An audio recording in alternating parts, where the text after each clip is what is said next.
What is up, guys? Welcome back to another video. Every single season since season 6, IVT has been rebalancing cars in order to try to shift the meta in certain scenarios, and usually the cars they pick are somewhat related to the update itself. So this update, we've got like a lot of BMW cars, for example, and we have a BMW playlist coming later in the season. They also made some changes to some of the Street 1 cars.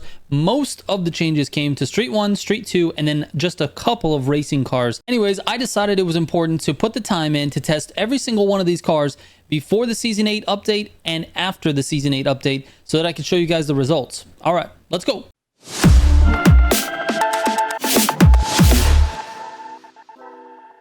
All right, so first off, I've got some stats, just general stats around the rebalancing itself. So the first thing is there's 29 cars that were rebalanced. 5 brands actually got some love in this update, and the vast majority of these rebalances were positive. There was only a couple of situations where the cars actually felt better, but they didn't perform better in terms of their overall test times. Basically, all of the cars that got rebalancing feel 100% better to drive. Now, in terms of top speed, all of the Street 1 cars that got rebalanced have a top speed of either 201 or 202, and that's in miles per hour. If you want to convert it, just go to Google and plug it in. I'm sure you can get it into kilometers per hour. But 201 to 202. Now, it depends on, if you're going downhill using NOS, all that stuff. Most of the cars right around that same thing, 1 mile per hour difference between the cars, and they would like fluctuate, right? It would flash to 202, but mostly 201, and then some would sort of stay at 202. So it wasn't like, there's a huge difference between all of them. Basically, all of the cars around the same top speed. Same thing with Street 2. Street 2 had a top speed of 244. Most of them were at 244. Some of them would flash up to 245, depending on NOS or downhill, that type of thing. And then for the racing category, all of the cars had a top speed of 270. The reason this is important is because the top speed often determines the meta in the class, and particularly with certain routes. There's a lot of highway routes in the Grand Races, and so in Street 1, 202 sounds good, but the meta is actually 206 with the Porsche 2.7. It goes all the way up to 206, so that's not going to be good enough. 202 is just not going to be good enough. It's not going to shift the meta. If they really wanted to shift the meta in Street 1, these balances are great, but they should nerf the 2.7 down to 202, and then that class becomes wide open, because that's the one thing about that car outside of its acceleration that is completely OP. There's nothing in the class that can match its top speed, and so it gets used more than anything else in Street 1. Now for Street 2, the meta is 247 to 248, depending on, slipstream, NOS, all that, and that's the Hurricane. These cars can sort of keep up. I mean, the Hurricane is going to have a 2 to 3 mile per hour difference, and it only works if it's on a really, really straight highway section. If there are any curves at all, the GTO and the Ferrari F50 will keep up with the Hurricane, no problem. That being said, the rebalanced cars can go up to 244, 245, which is equal with the GTO and the F50, so I feel like there's not really any issues there. As far as the racing cars goes, there's a big discrepancy. The top speed in racing is 274 to 275, and all of the rebalanced cars and most of the cars in that class go up to 270. It's a 5 mile per hour difference between the top of the class for meta top speed and the rest of the class. So it's just really not fair. 275 is going to be the meta. They really should just drop that down. But that being said, the Gallardo really doesn't get any love because the majority of the racing routes in Grand Races, and I don't know if this is going to change in Season 8, but the majority of the racing routes are not super straight. Like, yeah, we have a couple of highway ones, but the majority of them go through the city or have some turns at the end, in which case you're going to be using the T50S anyways. And the T50S goes around 270. So I think 270 is a good top speed for racing. I think they should just drop the Gallardo a little bit, but then it probably wouldn't get used at all. So who knows? Anyways, hats off to IVT for making these changes. Please continue to make changes every single season. We need to have a refresh of the meta every season so that we can go through and learn what it is and use different cars. All right, let's talk about Street 1. So in Street 1, we had 6 cars that got readjusted. The Mitsubishi FTO GP version R, the Mitsubishi FTO version R Nebula Edition, the BMW M2 Beehive Edition, the Renault Megane RS, and the Volkswagen GTI. Both the regular GTI and the Dash Edition got adjusted, and here's the results. So out of those cars, the biggest improvement was the Mitsubishi FTO version R Nebula Edition. It with a 4.2 second difference on average for its test times. That is huge. That's a very, very good change. The car feels way better to drive. It's got slightly better acceleration, and I'm excited that we can actually use it. Now, my favorite improvement though is the Volkswagen Golf GTI. The Golf GTI is sort of borderline viable now. And that's the next thing I was going to talk about, which is, are there any Street 1 cars that are viable in the grain races? And sadly, no, because the top speed is just not there.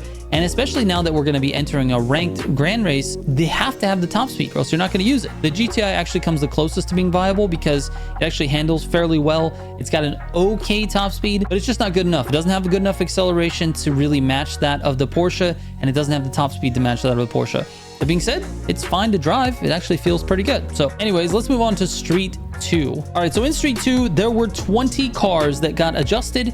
3 of those I was not able to test because they're specifically like Crew 2 exclusive cars, and those cars were not available in the early access build for Season 8. So I'll go ahead and retest those right after Season 8 releases and we have like the actual public version. Anyways, in Alfa Romeo, we have the 8C Competizione, the Giulia Quadrifoglio Outclassed Edition, and the regular Giulia Quadrifoglio. We also have the 4C, the Giulia GTAM, the GTAM Rivals Edition, and the 4C Serpente Edizione. Now, the rest of the cars adjusted in Street 2 were BMWs.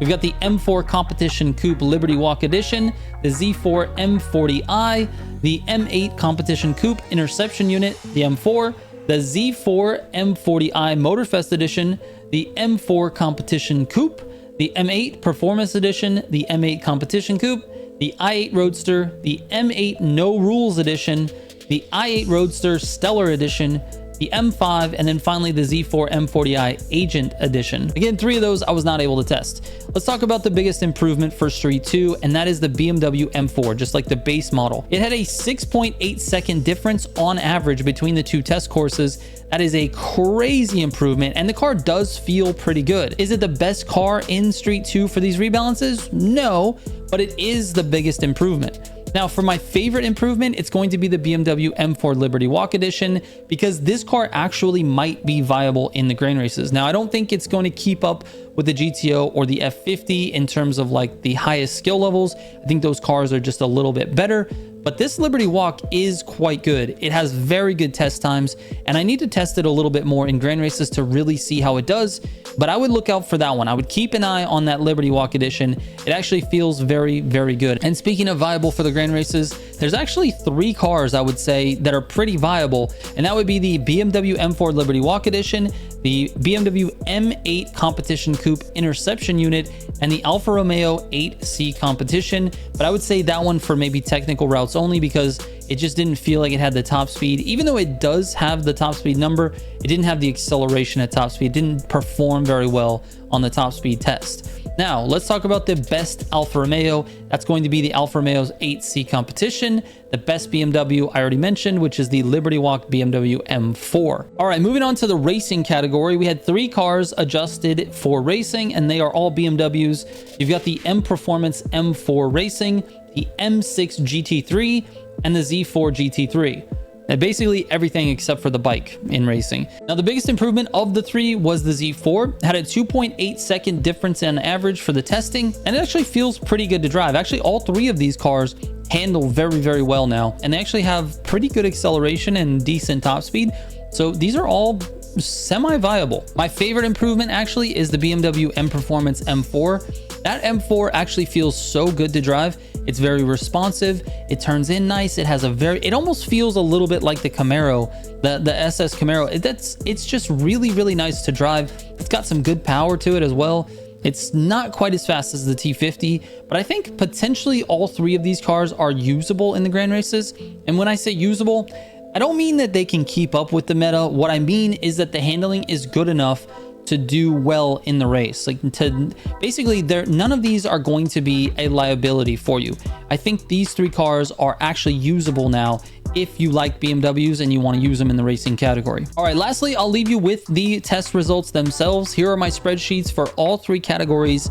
You can take a look at this and sort of analyze the data however you would like to see that. And honestly, IVT, just please keep doing this because I want to see rebalanced cars every single update. I just would rather see a little bit more of a shift in the meta rather than just like bringing up cars and making them like sort of mid viable, if that makes sense. Like they're good, they're now way better than they used to be, but they're still not going to shift the meta. Like they don't offer anything for the classes that will change what cars we are actually using, especially now that the grand races are ranked and it's going to be important to be in the fastest car. Anyways, thank you guys so much for watching. Hopefully this helps you, and I will catch you on the next one. Trigger out.